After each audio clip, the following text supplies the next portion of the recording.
Bienvenue dans le podcast Devenir manager.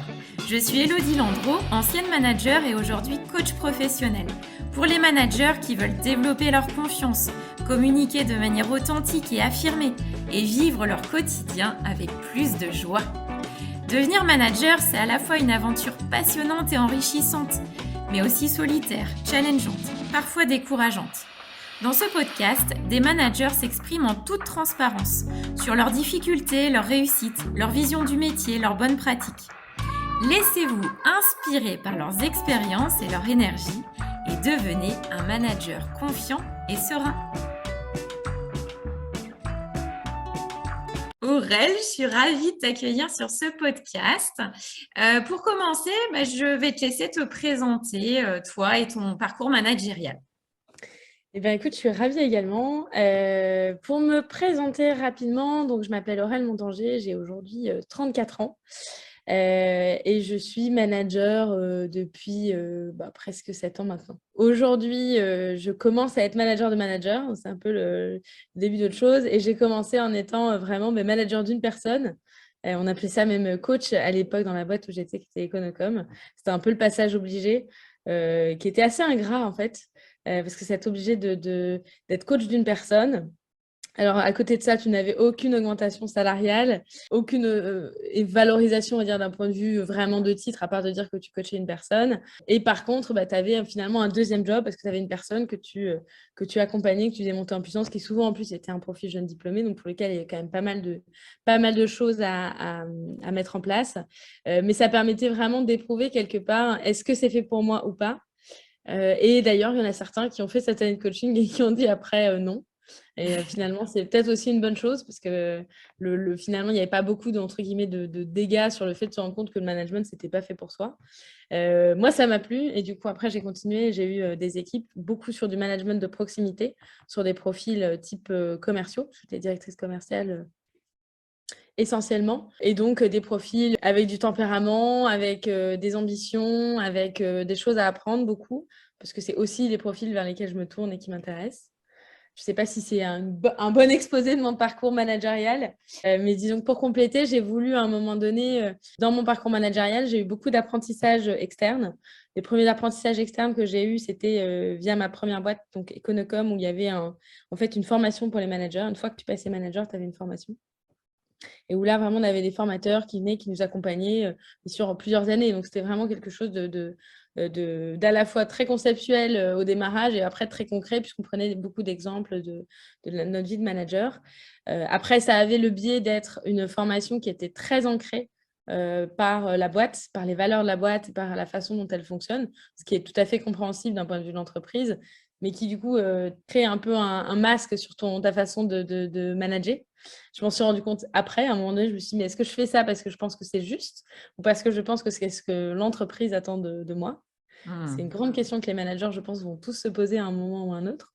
Oui, tout à fait, je te confirme. Et justement, c'est intéressant ce que tu dis là.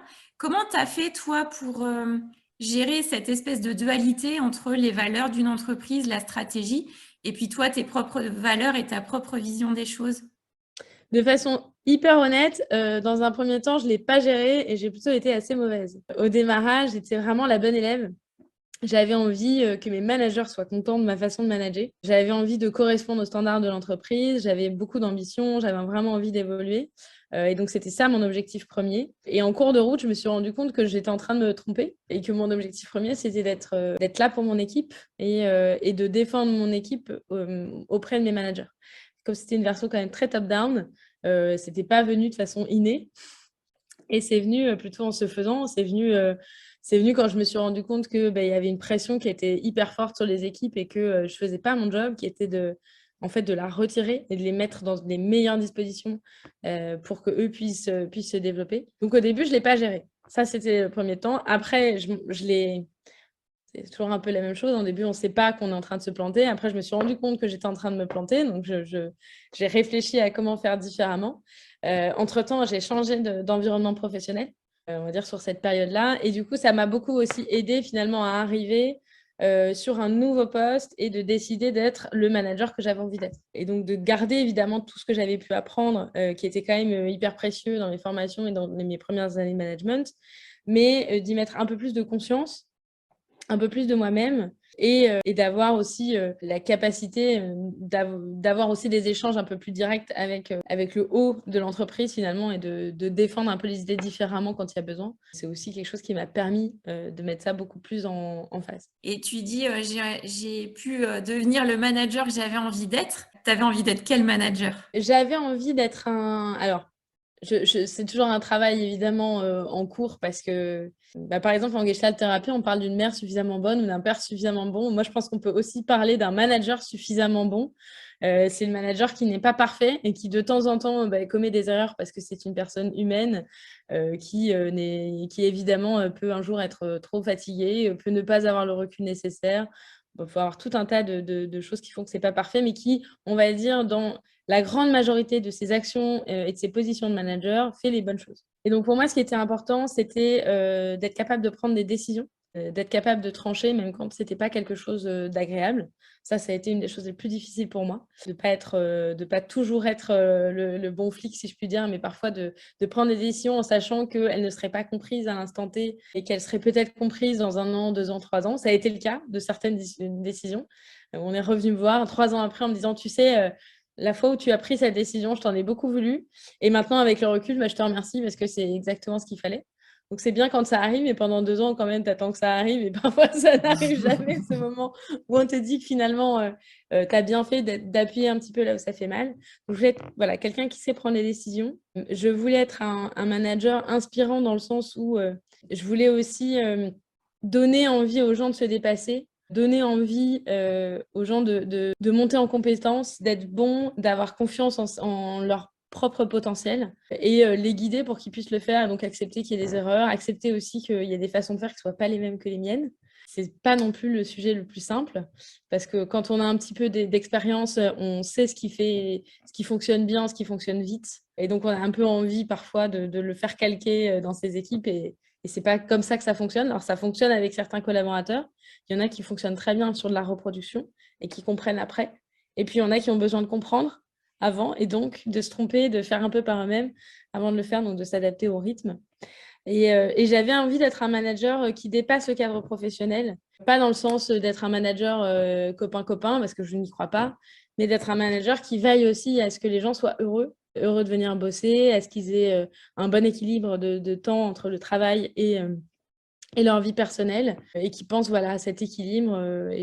Voilà, c'est le manager que j'avais envie d'être et auquel je travaille tous les jours. Il a l'air chouette, ce manager. Dans mes bons jours, je pense que je suis pas très loin et puis parfois je le suis pas et après je reviens dessus, ça arrive aussi. Justement, tu disais parfois, comme tout le monde, un manager, il a ses hauts et ses bas. Est-ce que tu es partisane du fait, quand tu as plutôt des bas, d'être honnête et transparente avec l'équipe? Alors, je suis assez honnête sur la transparence, sur le fait de savoir dire parfois je sais pas et ça, j'ai pas trop de mal à le dire. Parfois, mes équipes viennent me voir avec un enjeu que je ne connais pas et je ne sais pas forcément quelle est la meilleure solution. Donc, c'est aussi quelque chose d'agréable que eux voient que c'est possible et qu'on peut essayer des choses ensemble. Le fait de se tromper, on doit absolument revenir dessus. Là, j'ai commis une erreur, je me suis trompée, j'aurais dû faire ceci ou j'aurais dû faire ça. Ça me semble hyper important pour que la relation managériale, elle continue sur des bonnes bases. Ensuite, les bas, de façon générale, pour moi, ça ne peut pas être en termes d'énergie. Là, il faut être vraiment vigilant quand on est manager et quand on a des bas en termes d'énergie. Ma recommandation, elle est plutôt déjà de faire semblant. Parce que quand on est bon, on arrive à faire un petit peu semblant en termes d'énergie. Et sinon, d'éviter, en tout cas, les moments où ça peut trop se voir, qu'on a une énergie un peu down, parce que le manager est aussi un peu le garant de l'énergie de ses équipes. Ouais, c'est intéressant de se dire finalement, je garde toujours une énergie assez haute, mais par contre, si je fais des erreurs, là, je peux le dire, quoi. Oui, tout à fait. Ok. Tu m'avais dit quand on a préparé le podcast que tu avais envie d'apprendre à ton équipe plutôt à pêcher que de leur amener le poisson. Est-ce que tu peux expliquer ce que tu veux dire par là? Alors, en fait, ce que je veux dire par là, c'est que le principe, c'est que Alors moi, évidemment, je suis vraiment sur du management essentiellement commercial, hein, donc il y a sûrement des particularités dans d'autres managements, pas généralisées. Mais en gros, ma règle, c'est si tu viens me voir avec un problème, c'est que tu as déjà réfléchi à une solution et que tu viens me la proposer. Et on va la challenger ensemble. Si tu viens me voir avec un problème en espérant que je vais te donner la solution tout cuit, ben, en fait, ça ne va pas marcher. Et évidemment, on dit ça au démarrage, ils oublient très vite, ils viennent très vite avec un problème en attendant la solution. Et du coup, là, c'est un petit peu. Je sais qu'il y a beaucoup de parents qui m'ont déjà dit que finalement, c'était assez proche de l'éducation des enfants, où il faut rester un peu fort et dire, OK, ben, qu'est-ce que tu proposes? Qu'est-ce que tu penses qu'il faut faire?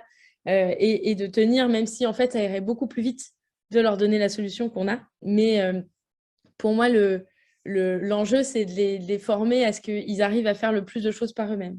Typiquement, moi, je fais beaucoup de workshops.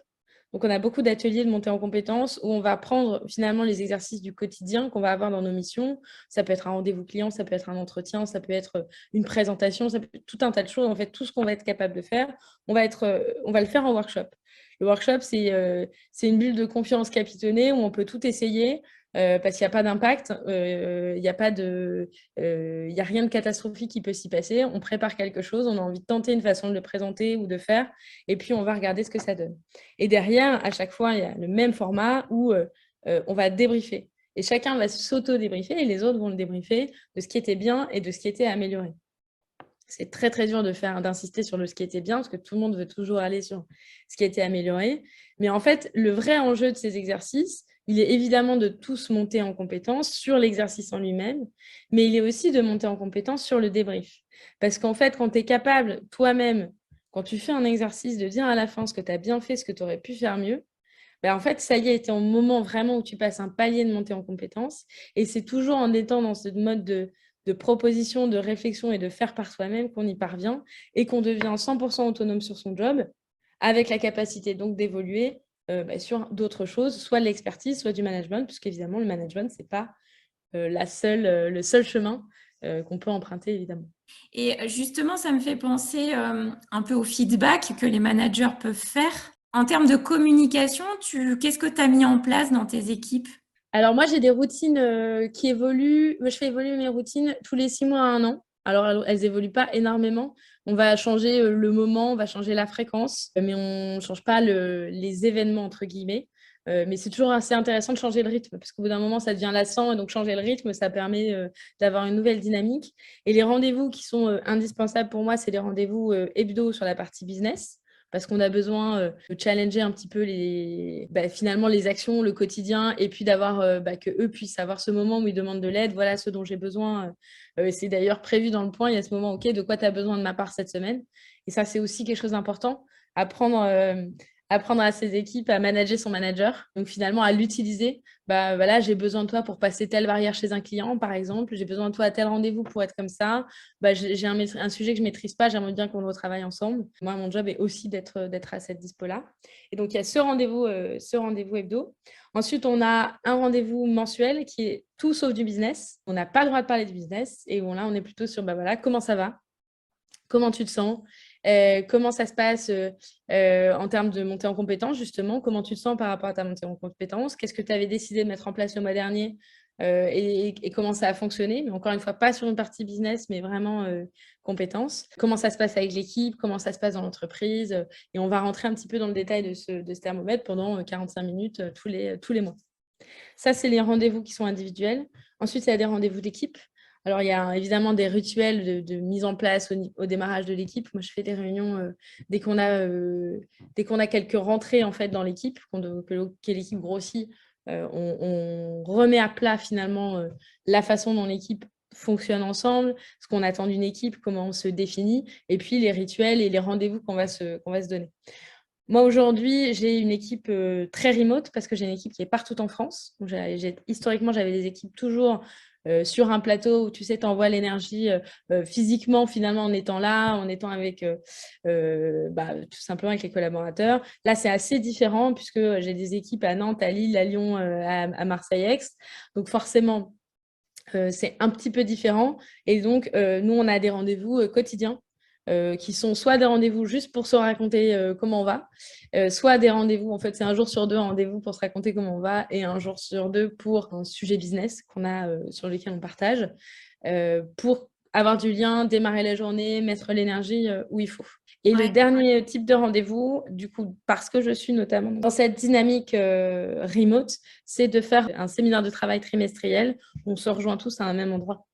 On en profite pour faire un peu plus de workshops en live parce que c'est quand même beaucoup plus agréable qu'en visio. Et puis évidemment, se faire une petite activité, une petite soirée un peu sympa. Je vois que tu es très organisée sur tes routines et que surtout, je pense qu'il est important, c'est de savoir effectivement quel est l'objectif de chaque routine et ce qu'on y met. Je vois que tu as une espèce de trame que tu suis au fur et à mesure, donc c'est vrai que c'est important.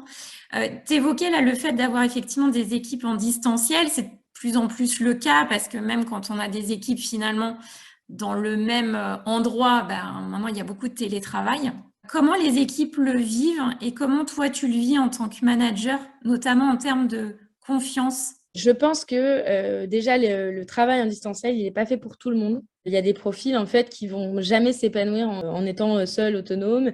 Et je pense qu'à terme, tout le monde a, à un moment donné, c'est des cycles aussi. Je pense que quand tu fais 2-3 ans en full distanciel, et je le vois beaucoup chez les talents qu'on accompagne avec Avisio, les gens ont envie de retrouver du contact et des équipes. Là, l'enjeu, on avait un enjeu, moi, ça fait 2 ans que j'ai cette équipe en distanciel. Le premier enjeu, il était vraiment de faire monter en compétences et de faire monter, on va dire, le premier rang, qui maintenant va être un rang qui va recruter sur place et qui va donc se créer une vie de bureau localement dans chacune de ces villes. Mais pour répondre à ta question, le sujet du distanciel, moi, j'ai choisi des gens qui étaient vraiment conscients, capables de gérer cette solitude. Parce qu'on parle vraiment de solitude, parce que tu n'es quand même pas à côté de quelqu'un et c'est pas tous les jours très facile. Donc, il fallait vraiment des gens qui étaient prêts à ça et aussi qui avaient cette vision que c'était pour un temps. C'était pour un temps parce que derrière, il y avait la construction de son équipe et le fait de développer finalement son activité localement qui allait permettre d'avoir une vie de bureau un peu plus riche physiquement parlant. Il y a des métiers pour lesquels le distanciel il est top et il y a des profils qui peuvent bosser en distanciel pendant des années, mais c'est quand même des profils assez rares, in fine, parce qu'on aime tous voir des gens et que même d'un point de vue boulot, c'est hyper riche de croiser quelqu'un, de discuter, d'avoir ces moments off qui sont plus compliqués quand même à avoir en distanciel. T'évoquais là la solitude finalement de tes collaborateurs. Est-ce que toi, tu as ressenti la solitude du manager? Alors moi, la solitude du manager, oui, je l'ai senti un peu, mais pas tant parce que j'ai toujours eu des pairs avec qui parler. Et ça, c'est hyper important parce que ça permet de dédramatiser beaucoup de choses, surtout quand on est jeune manager et qu'on a l'impression qu'on a fait la bande de l'année, qu'on est vraiment très mauvais et qu'on en parle à quelqu'un et que cette personne rigole parce qu'en fait, ça lui est arrivé aussi et qu'en fait, ça s'est très bien passé ou quelqu'un d'autre qui trouve qu'en fait, il n'y a pas d'erreur et que finalement, il n'y a pas de quoi fouetter un chat, si je puis dire. Donc le fait de parler à des pairs, ça aide beaucoup pour se remettre en question aussi, pour pouvoir se dire est-ce que là j'ai la bonne approche ou pas? Qu'est-ce que tu feras à ma place? Et d'avoir un petit peu de challenge. Donc j'ai toujours eu des pairs, soit dans mes entreprises, soit dans mon cercle professionnel, c'est-à-dire élargi, que je n'hésite pas à solliciter quand j'en ai besoin. Donc j'ai pas eu tant la solitude du manager. J'ai eu la solitude vraiment du coach à la situation dont je te parlais au tout début, où tu es un petit peu un entre-deux. Donc, tu n'es pas tout à fait comme un collègue, mais tu n'es pas non plus un manager. Ça, c'était la partie un peu pénible. Mais la solitude du manager, je ne l'ai pas eue. J'ai toujours eu beaucoup de chance d'être aussi très bien accompagnée par le haut. Tu m'évoquais que tu avais été formée à la Gestalt, à la programmation neurolinguistique. Comment ça a nourri ton métier de manager? Alors, je ne sais pas qui a nourri l'autre en premier, pour être honnête, mais ça m'a permis déjà de prendre beaucoup de recul par rapport à des situations, par rapport à des personnalités. Ça m'a permis de mettre des mots et de théoriser un petit peu ce qui fonctionnait pour moi, ce qui ne fonctionnait pas pour moi. Et notamment, voilà, quel type de manager je suis, avec quel type de profil ça va être facile pour moi de travailler, avec quel type de profil ça va être plus difficile de travailler, de savoir aussi les identifier. Ça m'a permis d'être dans un mode de compréhension, je pense, un peu plus profond de mes équipes, sans tomber dans le pathos, dans l'hyper privé ou dans tout ça, mais juste de voir que voilà, il y a des origines différentes à des réactions et que finalement, d'avoir vraiment cette capacité de prendre du recul et de ne pas présumer dans ces équipes, ça aide aussi beaucoup. Et ça m'a permis d'améliorer, je pense, mon accompagnement en fonction de certains profils et de proposer un accompagnement un petit peu plus spécifique. Tu évoquais quelque chose qui fait toujours peur aux jeunes managers, c'est comment réagir face à une réaction compliquée d'un collaborateur. Qu'est-ce que ça serait tes conseils par rapport à ça? Alors, mon premier conseil, vraiment le SOS, le truc où on ne sait pas le gérer, c'est de botter en touche. Quand quelque chose se passe d'assez violent ou d'assez fort ou d'assez surprenant, le mieux, c'est de ne pas chercher à avoir la réponse tout de suite et de vraiment de botter en touche et d'avoir cette petite phrase magique de « Ok, bah écoute, je vais y réfléchir, je reviens vers toi demain, après-demain », donner une échéance quand même, ça c'est la moindre des choses, mais de botter en touche en fait. Parce que rien ne vaut un petit peu de réflexion, rien ne vaut le fait de challenger peut-être avec des pairs. Et ça, vraiment, au démarrage, c'est la meilleure recommandation que je peux donner. Et puis ensuite, bah, ça va être de travailler sur le questionnement, d'essayer de vraiment redescendre une réaction, une attitude, un argument, enfin voilà, ce qui va déclencher finalement une situation managériale complexe et de créer un environnement, un moment où on peut discuter, on coupe son téléphone, on parle avec la personne et on essaie d'avoir un questionnement. On parle de questions puissantes, de questions pour comprendre d'où ça vient, redescendre jusqu'à comprendre en fait le sujet dont il s'agit, qui est assez proche de pas mal techniques de management, de PNL, etc. Mais de poser des questions avant de chercher à avoir la réponse. Ce qui est contre nature quand on est jeune manager, parce que souvent quand on est jeune manager, on pense que notre job c'est d'avoir la réponse. Et donc, on veut coller la réponse, on veut avoir raison et coller la réponse en face d'une réaction managériale, alors qu'en fait, bah, qu'est-ce qui fait qu'on est dans cette situation-là? Qu'est-ce qui fait que la personne, qu'est-ce qu'elle ressent? D'où ça vient? Parce qu'en fait, souvent d'ailleurs, ça vient d'un historique qui est beaucoup plus long que ce qu'on croit, mais qu'on n'a pas vu et qu'on n'a pas su identifier. C'est pas grave, c'est arrivé à tout le monde, mais vraiment d'aller chercher un petit peu plus avant de chercher la réponse, d'aller vraiment comprendre le sujet. Je suis tout à fait en phase avec ça, questionner plutôt que de se dire mince, je sais pas. Il y a certains managers qui sont assez nombreux, qui sont pas très à l'aise justement avec ce que tu es en train d'évoquer et notamment le fait d'accueillir les émotions de ses collaborateurs qui parfois peuvent être assez intenses. Qu'est-ce que tu conseillerais dans ces cas-là? Alors évidemment, je conseillerais de se former sur le sujet, de former les managers sur ce sujet-là, parce que c'est vrai que c'est très peu fait dans les entreprises. Finalement, on apprend souvent des trousseaux d'outils qui sont très bien, qui sont hyper pertinents, mais la gestion des émotions et des différentes personnalités, c'est toujours un petit peu laissé de côté. L'accueil des émotions, on n'est pas égaux par rapport à ça. Si pour vous, c'est quelque chose de difficile, eh ben, dites-le. Là, si vous avez, si tu as une personne pour moi qui est en face de toi, qui a une réaction émotionnelle forte, qui te met mal à l'aise, et ben dans ce cas-là, tout simplement, dis-lui: «Écoute, là, moi, je ne sais pas très bien comment gérer ta colère, ta peine». Et en fait, de le dire déjà, ça désamorce quelque chose, parce qu'on sort un petit peu du rôle qu'on essaye de se donner. Et puis la personne en face va se dire: «OK, déjà, il a vu que ça n'allait pas bien ou qu'il y avait telle ou telle émotion chez moi». Et c'est une forme déjà de quittance qui est hyper importante. On n'est pas obligé, on n'est pas, le manager, c'est pas un thérapeute. Le manager, il n'est pas là pour résoudre tous les problèmes du manager non plus. Et il va peut-être être là pour dire, OK, est-ce que tu penses qu'on est capable de revoir cette conversation à un autre moment où tu te sens plus à l'aise? C'est aussi une possibilité d'offrir ce temps au collaborateur de lui mieux gérer son émotion. Et puis de ne pas lui en tenir rigueur. Ça, c'est le truc le plus important, de ne pas en tenir rigueur parce que si ça a explosé, c'est peut-être parce que ça avait besoin d'exploser. Moi, ça m'est arrivé. Je ne l'ai pas vu arriver. J'ai vraiment eu mal pour le coup quand j'ai eu un de mes premiers sales qui a vraiment, comme on dit, pété une durite, qui s'est mis à hurler, à pleurer en même temps, qui était vraiment dans une situation de mal et j'étais en partie responsable de cette situation. J'insiste sur le en partie, et c'est peut-être quelque chose aussi que les managers doivent se dire, c'est qu'ils ne peuvent pas être 100% responsables de ce qui est en train de se passer. C'est le collaborateur qui ressent ça. C'est dû à tout un tas de choses qui sont intrinsèques à lui. On peut avoir une partie de responsabilité dans le sens où on peut peut-être faire en sorte que cette personne vive mieux son travail, mais on n'est pas responsable non plus. Et ben, je sais que c'est assez difficile et dans ces cas-là, il faut juste attendre que ça passe et choisir un moment où on est plus calme et plus posé pour en parler. Et puis, quand on est très à l'aise avec l'accueil des émotions, c'est de dire, voilà, j'entends que tu es en colère, j'entends que tu es triste. Maintenant, j'aimerais bien savoir qu'est-ce que tu penses derrière ça. C'est quoi l'idée qui est derrière et d'où ça vient et comment on peut faire en sorte qu'à l'avenir, ce soit plus comme ça. C'est intéressant de voir que tu es passé par là, que tu n'as pas su forcément quoi faire à ce moment-là, mais que du coup, tu as évolué sur ce sujet-là. Tout à fait. C'est pour ça que je te dis, je ne sais pas qui m'a nourri en premier.